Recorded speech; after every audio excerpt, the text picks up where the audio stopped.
You ask Tiger to calculate. This deals with linear inequalities with one unknown.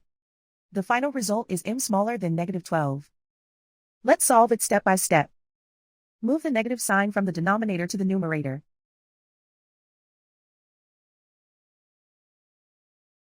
Isolate the m. Multiply both sides by 4.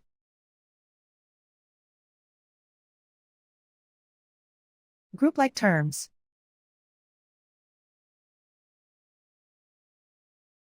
Multiply the coefficients.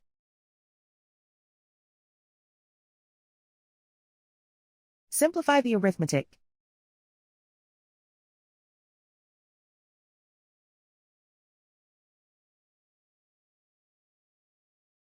Convert the m into a positive number.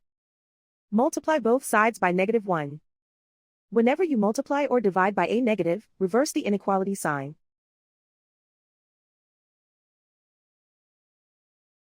Remove the ones.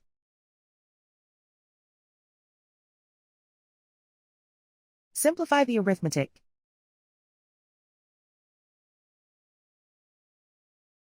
Plot the solution on a coordinate grid. And so the final result is m smaller than -12.